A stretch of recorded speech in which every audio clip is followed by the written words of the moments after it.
when I found out I was deploying, my wife called me and said I'm pregnant. And I said, I'm deploying.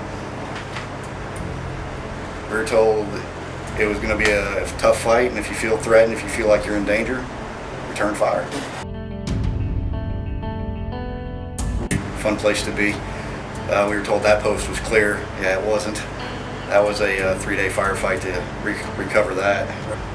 Lost my first guy there. He got hit twice in the chest, and he actually got back up and then took one to the throat, and then he went down.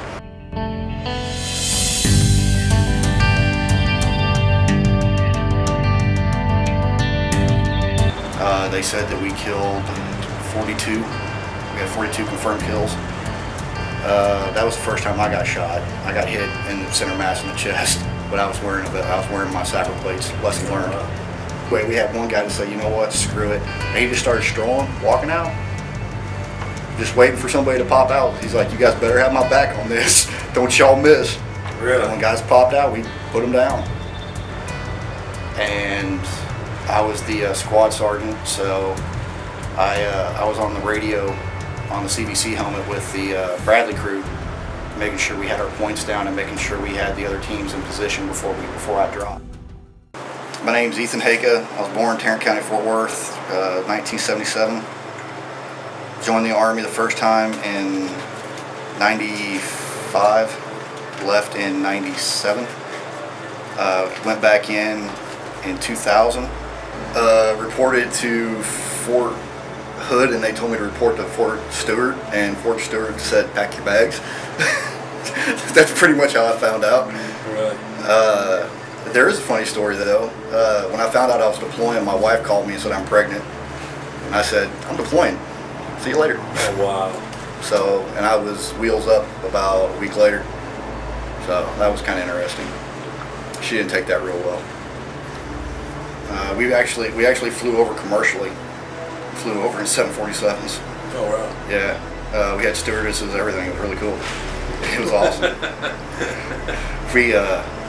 We bussed out to, I don't even know where we bussed out to, but we bussed out to an airfield, and there was Delta Airlines sitting right there. Really? Well, had to pull the bolts out of our weapons, and we all sat down and got comfortable. Flew out, landed in Germany. No, we landed in Ireland to refuel, and we refueled there, and then next stop was Kuwait. We dropped down in Kuwait. I don't remember what camp we were at. I think it was Victory at the time. Names change something every 30 days. So, Yeah. but got there. Our gear was a day late, and we geared up and rolled north. We were told it was going to be a tough fight, and if you feel threatened, if you feel like you're in danger, return fire. So that's pretty much what we did. It's kind of interesting. There were some interesting engagements in Baghdad that 7-hour, 8-hour freaking firefight with no water until you pass out and you drink water. Then we stayed there for about a week, and then we rolled north to Taji, which is in the middle of the Sunni Triangle. Yay, fun place to be. We were told that post was clear. Yeah, it wasn't. That was a 3-day firefight to recover that. Really? And then from there we went up to Samara, and we found out that we were in a flight corridor, which means the Air Force can kill anything in there without authorization. Yeah, you're sitting by a big radar tower, and we pulled up in there to get our bearings and figure out what was going on, and we find out that we're in a flight corridor, and there's an F-16 flying over us. So we jumped ass out of there, and they actually lit it up as we were leaving. Really? Yeah, that was bad. That was scary. And we rolled out of there. Then we rolled to a different area.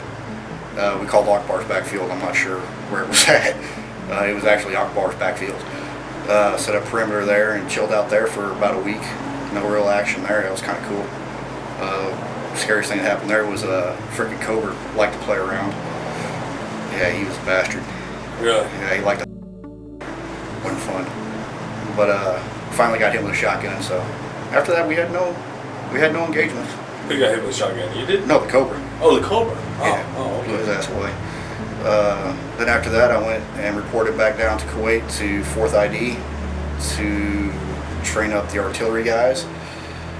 And it was supposed to be a retrain for them, but it wound up being a reclass for me because I never left artillery after that. Why, I have no idea. But went down there, trained up Bravo 220 or 220 headquarters, and then they transferred me to Bravo, and we went back and lo and behold wound up back at Taji, and it still wasn't clear. Really? So that turned into another firefight.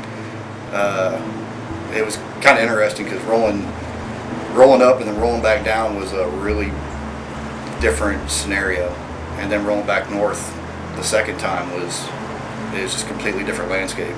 I mean, completely different areas. Changed a lot. Yeah. Really? Buildings were gone that were there, and there was just all kinds of stuff that was going on the road that we had left there 2 months earlier, and it was still there. Vehicles, burned up vehicles, stuff like that, busted equipment. But yeah, that was all still there. And then after that, when we rolled north back to Taji, I continued training up the artillery guys. Started at battalion level, got them up to where they could mount a QRF team. They mounted the QRF team, worked with their QRF team for about 2 months, and then they put me back in. They put me in Bravo, and then I had to train up the Bravo guys to be door knockers. And so I trained them up to be door knockers, and by some weird fate, Bravo actually wound up picking up the QRF and raid teams. So, and since I was the only infantry qualified guy, guess who went on most of the missions? Explain exactly what a door knocker is, just for clarification. Door knockers, when you go in raiding parties, when you go and do snatch and grabs, that's the guy that kicks in the door and goes and gets them. Oh, okay. That's the team that, you got a 5-man team, 4-man team usually, that kicks in the door and raids the house and does whatever they need to do. First firefight I got into, not quite sure where we were at. We were rolling.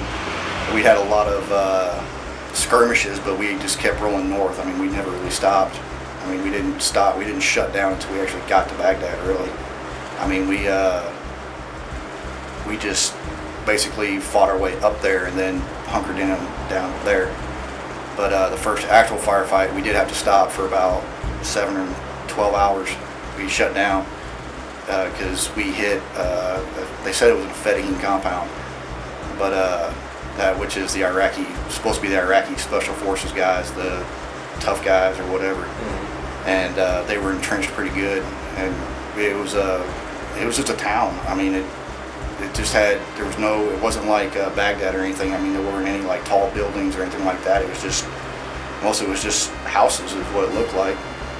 And we spent 9 hours jumping over walls and going through houses and getting shot at and shooting back, and lost my first guy there. He got hit twice in the chest, and he actually got back up and then took one through the throat, and then he went down. So What was his name? that guy's name was Michael Johnson. He was I want to say he was a 22 or 23-year-old. So first time anywhere, out of basic training for about 9 months. He was still fresh. Knew his job though. He did know his job. He knew his CTT manual, so he was a good guy. I mean, he tried to make sure he knew what was going on. But he got dropped. Didn't have time to stop and pick him up. We just had to keep going. Called the medic in and left him there. We knew he was dead, so at that point we didn't have plates, so we knew it was a done deal. didn't have plates. Sapper plates, the Kevlar plates that you put in your vest. Okay. So it weighs a lot. So, and we never figured we'd get shot in the chest, so we usually just carry it on our backs. No way we'll get shot in the back. But anyway, he went down. That was probably, we've been in the firefight for a while, so I'd gone through my my basic combat load at that time, so we'd already rearmed, so it'd been a couple hours. They said that we killed 42. We had 42 confirmed kills. We had nine squads out. There was a few injuries. I don't recall how many. I don't believe anybody else got killed that I knew about. Next morning, pulled out. So kept going north. Bedded down in Iraq or in Baghdad. Somebody came out to relieve us, though the fighting wasn't even over by the time we left. Another unit came up. I don't remember who it was. We were walking dead at that point. And then we jumped in Brads and LNTVs and Humvees and rolled north. We just kept going. Our fight we got into was in Baghdad, second real firefight. I'm not even sure exactly how long we were in Baghdad. I want to say we were there for like a week, maybe two, but it was just, majority of it was a blur. At that point, my body had kind of shut down and just gone into survival mode, I guess. I don't remember a whole hell of a lot about that, but I remember we didn't move a whole lot. I mean, we would clear a block and set up a security perimeter, and mortars come in, we get pushed back, retake the block, mortars would come in, we get pushed back. That was the first time I got shot. I got hit in the center mass in the chest, but I was wearing my sapper plates. Lesson learned. It cracked my sternum and bruised my ribs and gave me a slight bruise on my heart, from what they said. Yeah, 7.62 is a bitch. Yeah. But picked back up, kept fighting. I remember being down for about 9 hours over that. I remember because I slept the whole time. And I woke up and somebody woke me up and they said, and this is off all over me, and I slept through it anyway. So really? Yeah, dude, I was out. Wow. They gave me something, I don't know what it was, but I didn't care. So I slept, and when I woke up, it was somebody kicking me in the head, going, "Dude, time to move." Really? So wow. I was like, all right. We got back up, we kept fighting. We wound up taking, I want to say we wound up taking like 4 or 5 square blocks before we got relieved, that we actually had secured, and we had pushed back far enough. We pushed the mortar guys back with air support, pushed them back far enough. So you had to love the freaking sniper teams out there. Those guys were awesome. Scouts were badasses, but they were shooting like almost from outside Baghdad, so they were good. To worry about. Far away. They didn't have nothing to worry about. They call us up. I remember I was on the comm system one day, and we were just listening for traffic, and one of the sniper teams comes up saying, "You guys have about 15 guys heading your way," and I just go, "Shoot them already." They're like, "Yeah, no, be ready. They're coming. We'll get to them when we can." But here we go again. And it was about 10 minutes later, sure enough, we got hit. And like, thanks a lot, guys. Where's our sniper support at? But they were out putting long ball shots off on something else. So Really? yeah, you had to have a sense of humor about it sometimes. Some of the stupidest stuff got really funny. Some of the crazy stuff it was just so crazy and stupid that it was funny. We had one guy that there was some guys they were behind a wall of a house, and there had been 4 or 5 of them, and the roads were so narrow the Brads couldn't get there to level the house. If they shot, they'd have to shoot through like 5 houses to get to it, which he could have done, but they didn't want to do that. So But anyway, we had one guy to say, you know what, screw it. And he just started strolling, walking out, just waiting for somebody to pop out. He's like, you guys better have my back on this. Don't y'all miss. Really? And when guys popped out, we put him down. And he was just walking like it was nothing. You know, Wow. he lived. Bullet didn't get near him. Did they shoot at him, but they just missed? No, Or- every time they or- popped out, we just put one in the heads. So they never even had a chance to. No. No, we take didn't a get. shot. No, we never even gave him a chance to squeeze Nice. because they was always looking to see where we were at to shoot at, and then when they just popped out and they were like, and they come up to start shooting, and by then they'd already have one in their Would head. they fully expose themselves or just? No, put their head they just I think the best shot that I got was a full head and a shoulder. out? Really? Yeah, but I was scoped, so I was good. I had a scope on my M4, so it wasn't that far out. So by the time they put their head out there to see what they were doing, then we had one guy run the sniper. It was kind of funny because the guy started. I guess it was the last guy. He said, "Screw this, I'm out." Started running, and he caught one on the back of the head, and his head exploded. We were just like, "Sniper!" Wow. So Do you know what kind of weapons the snipers were using? they were using 7.6. They were using 308s, and well, they were using Remington 700s. Okay. So All right. I know we had one team that had a 50 cal, but I never heard it. So I don't know if they didn't have ammo for it, which was a problem. I don't know what they were doing, but most of the sniper guys that I saw, the scout teams, they were carrying 700s. So and M4s. So that's what they were using. That's when we were embedded. So it was basically one big, long firefight. So Oh, really? yeah, I mean the guy, that was probably about the 8th or 9th engagement that we were involved in Oh, wow. Baghdad. But it was all pretty much just one long ass firefight. I mean, it pretty much never stopped. You stopped for maybe food, maybe water. You definitely stopped for more ammo, and that was about it. Was ammo supply an issue?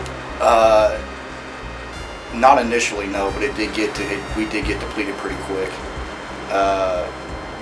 The Bradleys weren't as effective as we thought they were going to be. The Abrams weren't as effective because just the sheer size of them in the roads, we just didn't compensate for narrow roads, I guess. But Bradleys had their too, so we had one guy that was a Bradley driver. We called him Cowboy. He liked to drive through walls and through houses, and he didn't care. You'd have the Bradley commander up there in the turret, scouting out, looking around, saying, "Oh, we got 4 houses down on this street. We got guys in there." He'd just start driving. Bradley commander, "What the hell are you doing? Go and get him. There's a house there, Ian. Better duck." And he'd just go. And this guy was a private. He was a PFC. He didn't care. He'd close his freaking hatch and he'd just go. You'd always hear Cowboy because you could always hear that engine going. You hear that engine wind up, you're like, "Here comes Cowboy. Get out the way." You just better pray you're not in one of those houses because he ain't stopping. But yeah, that was we had a lot of guys that were doing stuff like that at that point.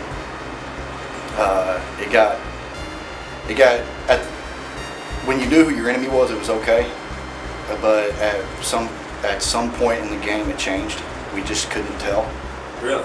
Yeah, I mean, not all your enemies had weapons. Some of your enemies were triggering stuff. They were ready. Or they were pacing count and stuff, and stuff like that. So you didn't always know. If you were in a firefight, that was one thing. If you were on a checkpoint or something like that, that was something completely different. You didn't know. You didn't know if that guy was wired or not. Everybody was suspect. So. Where, like a bomb on him? Yeah. Okay. Suicide bombs. Yeah. VIEDs, vehicle IEDs. We had a few of those. But, you just never knew. And it really got to where you couldn't trust anything. I've heard that some of the roadside IEDs were pretty recognizable. Yeah, initially, yeah, they weren't too bad. I mean, they weren't. Some of them were camouflaged, but initially it was pretty blatant that there was wires. You know, I mean, you'd either see the shell or you'd see big ass wires coming out. You know, you'd kind of be like, wonder what that is. I mean, it wasn't that hard to recognize. Later on, it got pretty tough. Really? Later on, when it settled down, we got hit with more. We had more damage from IEDs with fourth ID than I did with third ID. Really? Yeah. Oh, They started burying them better. They started camouflaging them better. MRE boxes, dead dogs. One was a dead goat. I've heard of the dead animal. Yeah, we had one kid.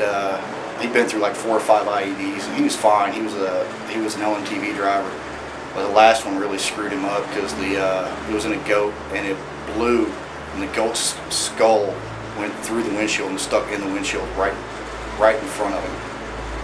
Yeah, he went mental after that because it was just like a skull with meat hanging off of it staring at him. Yeah, he went mental after that. It was gross too. I mean, I saw it. It was. Really? Yeah. So that was pretty crazy. Tell me the story of when you got messed up from IED. That was in Sabah Bor. We were on a patrol, and it's after everything had pretty much, a lot of the hard stuff had pretty much calmed down. We just were having light skirmishes at that point. That was also in Taji. It was light skirmishes mainly, or hit and forgets. Now that was when I got hurt.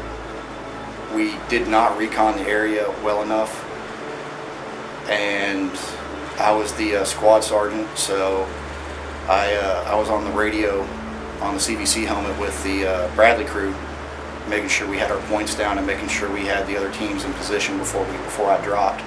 And I had I'd already dropped my guys and told them to set up perimeter and told them to get clear, because that's, you don't want to be next to the vehicle. And so they had a pretty good wide berth.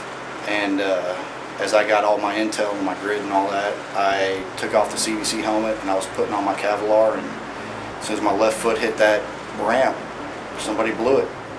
And it slammed a 2,500 pound door closed basically on top of me.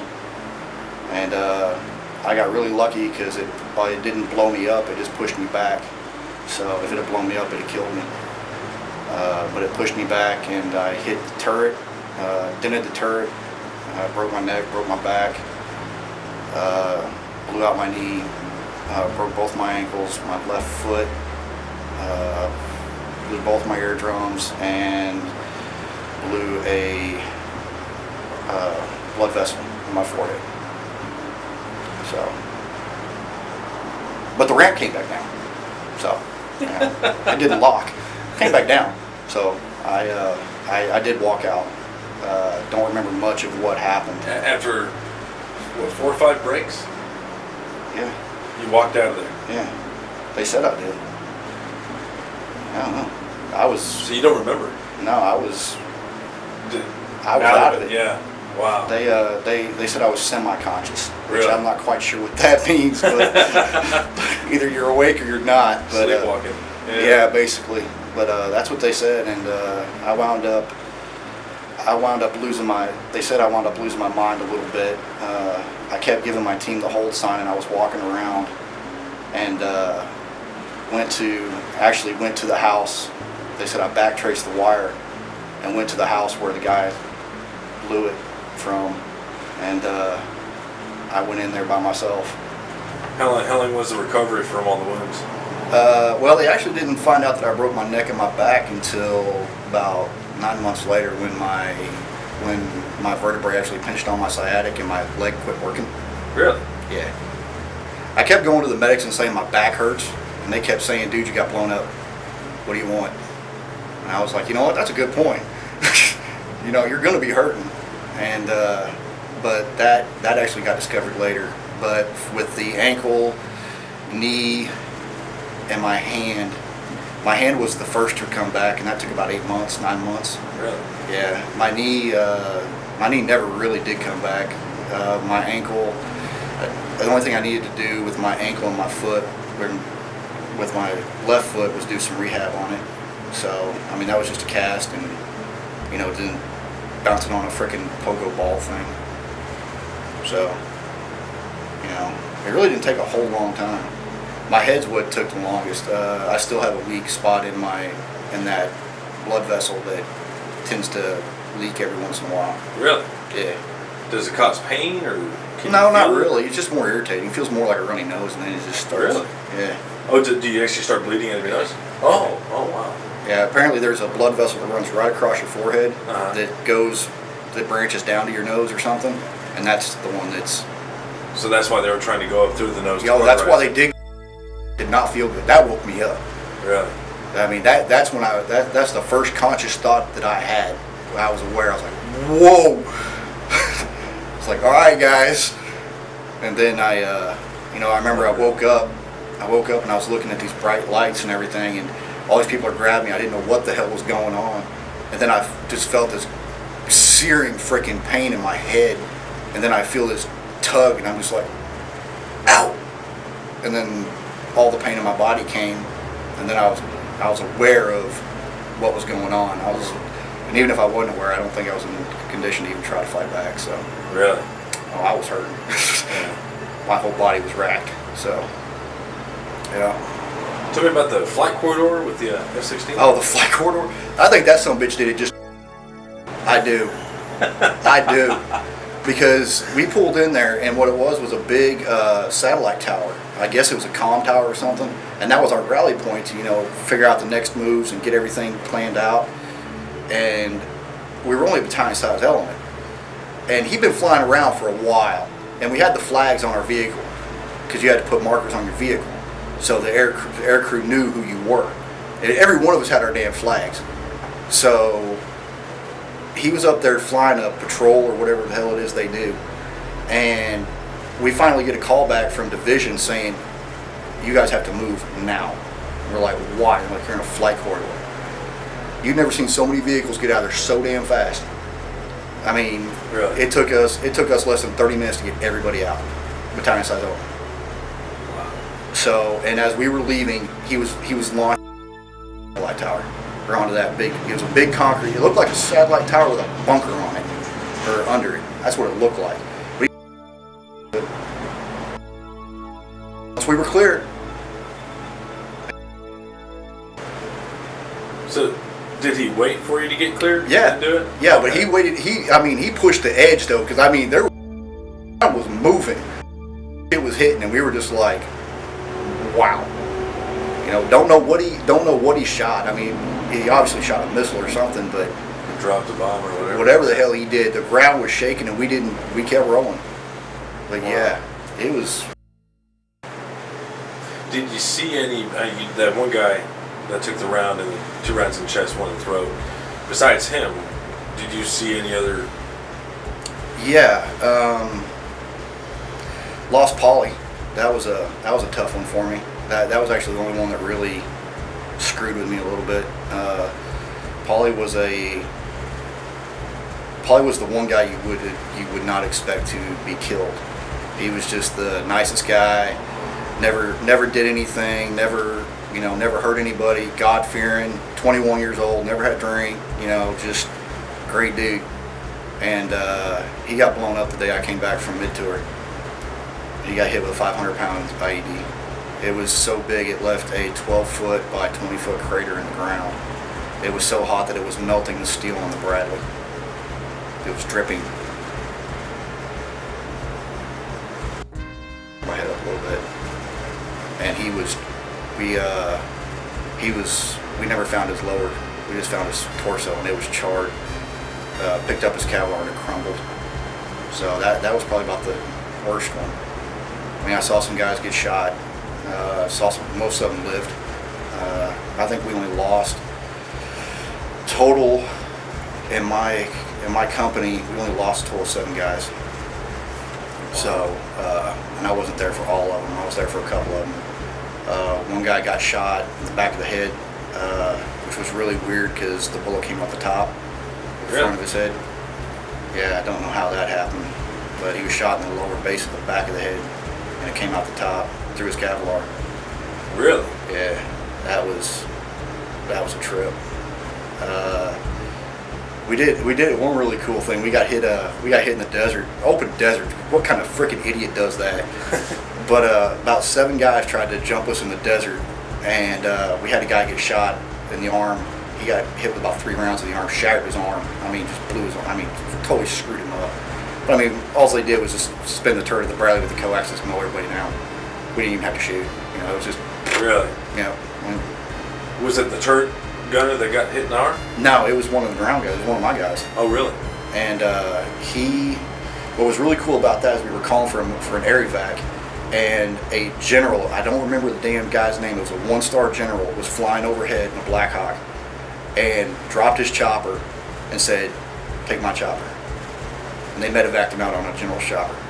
Really? Yeah, that was it. And then he stood there. That is cool. Then this general with us for about 15-20 minutes.